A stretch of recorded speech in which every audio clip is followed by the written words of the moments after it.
ইলাহা ইল্লাল্লাহ। মায়েরা আবার কান খাড়া করেন খরগোশের মতো, শর্টকাট বলে দিয়ে যাই। আলমার আতুইদা সাল্লাত খামসাহা, বিশ্বনবী ফরমান, চারটা কাজ যে নারী দুনিয়ার বুকে করবে ওই নারীর জন্য জান্নাতের 8টা দরজা খুলে দিবে কে? আল্লাহ। 1 নম্বর আলমার আতুইদা সাল্লাত খামসাহা, 5 ওয়াক্ত নামাজ যে মেয়েরা পড়বে, সমাত শাহরাহা, যারা রমজানের রোজা রাখবে, আতাআত বালাহা, স্বামীর আনুগত্য করবে, হাফিজাত ফুরুজাহা, লজ্জাস্থানের হেফাজত করবে। এই 4টা কাজ যে নারীরা করবে 8টা জান্নাতের দরজা তাদের জন্য খুলে দিবে কে? সহজ হয়ে গেল না? মাত্র 4টা। কয়টা? আরো জোরে বলেন কয়টা? মাত্র 4টা কাজ। আর কিছু কাজ করতে বিশ্বনবী নিষেধ করেছেন। জামার উপর দিয়ে পারফিউম মেখে যেতে নিষেধ করেছেন মুহাম্মদ সাল্লাল্লাহু আলাইহি ওয়াসাল্লাম। আইয়ুমা ইমরাআতিন ইস্তা'তারাত, যেই মহিলারা পারফিউম মেখে বের হলো পুরুষদের দৃষ্টি আকর্ষণের জন্য, কিয়ামতের দিন জিনাকারিনীদের কাতারে ওদেরকে দাঁড় করাবে কে? আল্লাহ। অনেক মহিলারা আছে ঝাঁঝালো পারফিউম দেয়, আছে না? টেম্পুর মধ্যে বসাই যায় না, না? সিএনজিতে বসছেন, এদিকে বসছে খালাম্মায়, হায় হায় পুরা সিএনজি আমোদ করে ফেলাইছে, এত ঘ্রাণ, ঝাঁঝালো গন্ধ। ঝানিয়া নিষেধ করেছেন। পরচুলা লাগাতে নিষেধ করেছেন। পরচুলা চিনেন? আলগা চুল, এই আলগা চুল লাগানো নিষেধ। পুরুষদের জন্য নিষেধ, নারীদের জন্য নিষেধ। অনেক ছেলেদের টাক মাথা আলগা চুল লাগায়, আছে না? নাই? শাহরুখ খান সাজতে চায়, হিরো আলম সাজতে চায়। হিরো আলমের মাথাতে চুল আছে অনেক, না? আচ্ছা। আবার অনেক নারীরা পরচুলা লাগায়। মায়েরা নিষেধ। ব্রু প্লাক নিষেধ করেছেন মুহাম্মদ সাল্লাল্লাহু আলাইহি ওয়াসাল্লাম। আবার ইসলাম একটা ড্রেস কোড দিয়েছে। 4টা নিয়ম মেনে যদি নারীরা ড্রেস পরে যে কোনো ড্রেস পরতে পারবে, কবুল করে নিবে কে? আল্লাহ। মায়েরা খেয়াল করে শুনেন, আপনাদের ড্রেস কেমন হবে? নাম্বার 1, আপনার পুরো দেহটা ঢাকা থাকতে হবে। যে ড্রেস পরবেন you should cover your whole body. শুধু হাতের এই 2 কবজি আর চেহারা খোলা রাখতে পারবেন, তবে চেহারা ঢেকে রাখা উত্তম। একজন মহিলা বোরকা পড়ছে কিন্তু চেহারা খোলা, তার হেজাব হয় নাই, পর্দা হয় নাই, এটা বলা যাবে? কিন্তু উত্তম হচ্ছে চেহারা ঢেকে রাখা, কারণ চেহারা সৌন্দর্যের রাজধানী। Face is the capital of beauty, ঠিক কিনা? চেহারা দেখলাম তো সব বোঝা গেল, ঠিক কিনা? কেমন মাধুর্যতা আছে, দেখতে কেমন সুন্দরী কিনা সব বোঝা যায়। এজন্য চেহারাটাও ঢেকে রাখবেন, চোখটা খোলা রাখবেন। বিশ্বনবীর স্ত্রী উম্মে সালামা বলে, দেখার জন্য আমার 2 চোখের দরকার নাই, লাগবে 1 চোখ। উনি আরেক চোখের মধ্যে আরেক কাপড় দিয়ে রাখতেন, এমনি তাকাইতেন। সাহাবারা বলতেন উনারা দেখলে আমরা দিতাম দৌড়, ভয় লাগতো। চোখ একটা দেখা যায় আর একটা খোলা, উনারা দেখে আমরা এদিক সেদিক পালিয়ে যেতাম। আবার অনেক মহিলারা পা ঢাকে না, পা কিন্তু পর্দার অন্তর্ভুক্ত। সব সময় মেয়েরা পা মোজা পরে বেরোতে হবে, পা দেখানো যাবে না। হাদিসে এসেছে শুধু হাত এতটুকু, পা কিন্তু পর্দার অন্তর্ভুক্ত। উম্মে সালামা বললেন, ইয়া রাসূলুল্লাহ, আমরা তো হাঁটতে গেলে অনেক সময় পা দেখা যায়। বিষ্ণু বললেন, তাই? তাহলে 1 বিঘত নিচ দিয়ে কাপড় বাড়াও। উম্মে সালামা বললেন, জোরে হাঁটলে তো তারপরও দেখা যাবে। বিষ্ণু বললেন, 1 হাত বাড়াও, ধুলাবালি সহ টানবা, তারপরও পায়ের 1 ইঞ্চি দেখানো যাবে। তাহলে ড্রেস কোডের প্রথম নিয়ম হচ্ছে পুরো দেহ ঢাকবেন। 2 নম্বরের নিয়ম, পোশাক ঢিলে ঢালা হবে না টাইট ফিটিং? আরো জোরে বলেন।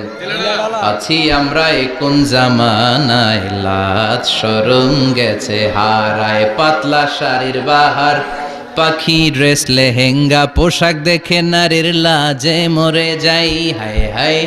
আছি আমরা কোন জামানায়, লাজ শরম গেছে হারায়, ঠিক কিনা? লাজ শরমের বালাই নাই। ঢিলে ঢালা হবে, টাইট ফিটিং হতে পারবে না। মোটা কাপড়ের হবে। এই যে আমার জুব্বা দেখছেন, আমি মহিলাকে পোশাক পরে ফেলাইছি কিন্তু হেরা পরে না। এরকম মোটা হবে, মোটা কাপড়, কিচ্ছু দেখা যায় না, বাইনোকুলার দিয়েও দেখা যাবে না। আবার ঢিলে ঢালা আছে না নাই? আমরা পুরুষরা যে এটা পরি, এটা দিয়ে 3 মহিলার কাপড় হয়, ঠিক কিনা? কাপড় পরতে চায় না তারা, ওদের পোশাক আমরা নিয়ে নিচ্ছি। তার মানে ঢিলে ঢালা হবে, মোটা কাপড়ের হবে, টাইট ফিটিং হতে পারবে। আবার পুরুষদের পোশাক হতে পারবে। এই 4টা নিয়ম মেনে যে যেই ধরনের পোশাক পরেন, চাদর পরেন সমস্যা নাই, শাড়ি পরেন সমস্যা নাই, ব্লাউজ পরলে ফুল হাতা পরবেন সমস্যা নাই, মেক্সি পরলেও সমস্যা নাই, বোরকা পরলেও সমস্যা নাই, কিন্তু পোশাকটা শালীন পোশাক হতে হবে। কি পোশাক? সবাই বলেন, শালীন পোশাক। পুরুষদের পোশাক পরা যাবে না, কারণ বিশ্বনবী লানত করেছেন ওই নারীদেরকে যেই নারীরা পুরুষদের মতো সাজতে চায়, এরকম আছে না নাই? দেখলে বোঝা যায় না কোনটা ছেলে কোনটা মেয়ে, আছে না নাই? এক লোক, একটা গল্প শোনাই আপনাদের। এক লোক এক বাগানে গিয়েছে, যে দেখে বাগানে কিছু ছেলে মেয়ে খেলাধুলা করে, কিন্তু ছেলে মেয়েদের পোশাক দেখে বোঝার উপায় নাই কোনটা ছেলে কোনটা মেয়ে। শুনতেছেন? পোশাকের এমন দশা, কোনটা ছেলে কোনটা মেয়ে বোঝাই যায় না। আফসোস করে বলল, হায় রে, কেমন এদের মা বাবা, কেমন এদের আক্কেল, কি পোশাক তাদের পরিয়েছে, কোনটা ছেলে কোনটা মেয়ে বোঝাই যায় না। পাশে এক ভদ্রলোক বসা ছিল, রেগে মেগে আগুন, এই মিয়া সাবধানে কথা বলেন, জানেন এগুলো আমার সন্তান, আমার সন্তান এগুলো। লোক তো ভয় পেয়ে গেছে, তাই নাকি? ও তাহলে আপনি এদের বাবা? এবার লোকটা রেগে মেগে বলে, আমি আপনার কি চোখ নেই, আমি বাবা হইতে যাবো কেন, আমি তো এদের মা। তার মানে কোনটা ছেলে কোনটা মেয়ে যেমনি বোঝা যায় না, কোনটা বাবা কোনটা মা এটাও বোঝা যায় না। এরকম আছে না নাই? ছেলেরা পরবে ছেলেদের পোশাক, মেয়েরা পরবে মেয়েদের পোশাক। চিল্লায় বলেন ঠিক কিনা? এজন্য ইসলাম নারীদেরকে যে অধিকার দিয়েছে, পৃথিবীর কোন ধর্ম এত অধিকার দেয় নাই। ইসলাম যে মর্যাদা আপনাদেরকে দিয়েছে, আর কেউ দিয়েছে নাকি? ইসলাম বলে প্রথম সন্তান কন্যা সন্তান হলে ঘরের মধ্যে বরকত আছে না নাই? মিন বারাকাতিল মারআতি তাবকিরুহা বিল ইনাস। একটা মেয়ের মধ্যে বরকত বেশি না কম কেমনে বুঝবেন? তার প্রথম সন্তান যদি মেয়ে হয়, তাহলে বুঝবেন এই মেয়েটা বরকতওয়ালা মেয়ে, এই মেয়ে আপনার জীবনে অনেক কিছু নিয়ে আসবে। সুবহানাল্লাহ কইতে পারেন না?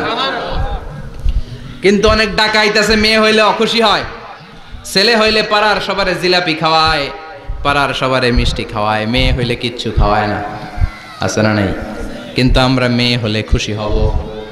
কার কার প্রথম সন্তান মেয়ে? হাত তোলেন। একজন, দুইজন, তিনজন। প্রথম সন্তান মেয়ে কার? হ্যাঁ, অনেকে আছে তো মাশাআল্লাহ, আপনারা অনেক বরকতময়, আলহামদুলিল্লাহ। হাত নামান। আমারও প্রথম সন্তান মেয়ে, তিনোটাই মাইয়া। জান্নাত একটা আমার দিয়েন, তার মানে 3 জান্নাতের মালিক। মাশাআল্লাহ, আল্লাহ ভাইরে তুমি কবুল করো। তার মানে কোন ঘরে যখন মেয়ে আসে, আল্লাহ বলে ঘরটা বরকতময়। মেয়েটা যখন বড় হতে শুরু করে, মেয়েটা ভাইয়ের জন্য বরকতময়। মেয়ে যখন বিয়ের উপযুক্ত হয়, বাবার জন্য বরকতময়। 2 মেয়ে মানে বাবার 2 জান্নাত, 3 মেয়ে মানে 3 জান্নাত। সুবহানাল্লাহ। আবার যখন স্বামীর কাছে যায়, ইসলাম বলে ওই স্বামী আল্লাহর কাছে সেরা, যেই স্বামী বউয়ের কাছে সেরা। বউ যদি আপনারে ভালো বলে, আপনি আল্লাহর কাছে ভালো।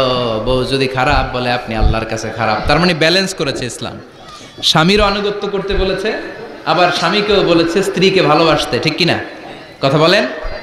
এবার আরেকজনের স্ত্রী, ইসলাম বলে তোমার হাত যদি বউয়ের হাতের সাথে মিলাও, 2 হাতের সগীরা গুনাহ মাফ করে কে? স্ত্রীর দিকে যখন তাকাও, তোমার চোখের সগীরা গুনাহ মাফ করে কে? প্রতি মাসে মাসে স্ত্রীর কাপড় চোপড় আর কসমেটিক্স কেনার জন্য যে টাকাটা দাও, এই টাকাটা সদকা হিসেবে কবুল করবে কে? এবার এই মহিলা গর্ভবতী, ইসলাম বলে সন্তান ভূমিষ্ঠ করতে যে যদি কোনো মা ডেলিভারি কেসে হসপিটালে মারা যায় কিংবা বাসায় মারা যায়, কিয়ামতের দিন ওই মহিলাকে শহীদদের কাতারে দাঁড় করায় দিবে কে? বাচ্চা ভূমিষ্ঠ করতে যে শাহিদ, শাহিদা, শহীদদের কাতারে। আর সুন্দর মতো যদি আসে, আল জান্নাতু তাহতা আকদামি উম্মাহাতিকুম, মায়ের পায়ের নিচে সন্তানের বেহেশত আছে না নাই? জোরে বলেন। এজন্য ইসলাম বলে খবরদার, মায়ের মর্যাদা সবচেয়ে বেশি। এক সাহাবী বললেন, ইয়া রাসূলুল্লাহ, কার সাথে ভালো আচরণ করব, বাবার সাথে নাকি মায়ের সাথে? নবী বললেন মায়ের সাথে, এরপরে মায়ের সাথে, তারপরে মায়ের সাথে, তারপরে কার সাথে? তারপরে তোমার পিতার সাথে। মায়ের মর্যাদা কয় গুণ বেশি? ওগো মা তুমি এই ধরনের শ্রেষ্ঠ নিয়ামত, তোমারই পদ তলে রয়েছে জান্নাত। ওগো মা তুমি এই ধরনের শ্রেষ্ঠ নিয়ামত, তোমারই পদ তলে রয়েছে জান্নাত। সুবহানাল্লাহ। আমি বলি আমাদের পায়ের নিচে থাকে মৌজা, জুতা আর বালু, আর মহিলাদের পায়ের নিচে জান্নাত। এই পৃথিবীটারে 1000 বার বিক্রি করলে জান্নাতের একটা চেয়ারের দাম হবে না। সুবহানাল্লাহ পড়ে। আর যেই জান্নাত মায়ের পায়ের নিচে পড়ে আছে, ওই পায়ের দাম বেশি না কম? এজন্য মায়েদের সাথে ভালো আচরণ করতে হবে। ইসলাম নারীকে দিয়েছে ইবাদতের অধিকার। নারীরা যদি মহিলা সমাবেশে যেতে চায়, কোনো পুরুষ বাধা দিতে পারবে? নারী যদি মসজিদে নামাজ পড়তে যেতে চায়, বাধা দিতে পারবে? নাগাই শিখে আছে মহিলাদের নামাজের জায়গা? করেন নাই আপনারা, করেন, আস্তে আস্তে করেন, আস্তে আস্তে করতে হবে। তারা অনেক সময় বাইরে বেরোয়, বাসায় আসতে আসতে নামাজের সময় হয়ে গেছে, কই পড়বে নামাজটা? মসজিদে সুযোগ করে দেন, মসজিদে পড়বে। তবে ঘরে পড়া উত্তম, ঘরে পড়লে বেশি সওয়াব, সুবহানাল্লাহ। তার মানে ইবাদতের অধিকার ইসলাম নারীকে দিয়েছে, শিক্ষার্জনের অধিকার। আপনার ছেলেকে স্কুলে পাঠান, শুধু ছেলেকে নয়, আমরা বলি আপনার ছেলেকেও পাঠান, মেয়েকেও পাঠান, ঠিক কিনা? আপনার ছেলেকে মাদ্রাসায় পাঠান, মেয়েকেও পাঠান, শিক্ষা সবার জন্য। বিষ্ণু বলেছেন আল্লিমু বানাতাকুম সূরাতান নূর, তোমরা তোমাদের মেয়েদেরকে সূরা নূর শিখাও। কোন সূরা? কথা কন। ও আমার মায়েরা, আপনাদের জন্য রব্বুল আলামিন সব হকের কথা সূরাতুন নূরে বলেছে। অনেক মেয়েরা প্লাউজ পরে এবং বোরকা পরে। আল্লিমু বানাতাকুম সূরাতান নূর, তোমরা তোমাদের নারীদেরকে সূরাতুন নূর শিক্ষা দাও। ও আমার মায়েরা, আজ থেকে সূরাতুন নূরের অর্থ পড়বেন, তাফসীর পড়বেন, ঘরটারে বরকতময় করে দিবে কে? আপনাদের আছে মোহরানার অধিকার। বিয়ে করলে পুরুষ মোহরানা পাবে না, দিবে। কিন্তু আমরা এতগুলা টাকা নিয়ে আসি, ডাকাইত আছে না নাই? সারা জীবন মেয়েটারে লালন পালন করলো, একটা মেয়ে হলো একটা বাবার কলিজা, মেয়ে দিয়ে দিল মানে বাবা কলিজা ছিঁড়ে দিল, আর কি চাস? ডাকাত, ফকির কোথাকার। খবরদার, বিয়ের মধ্যে 1 টাকা যদি তুমি যৌতুক খাও, কিয়ামতের দিন আল্লাহ তোমারে ছাড়বে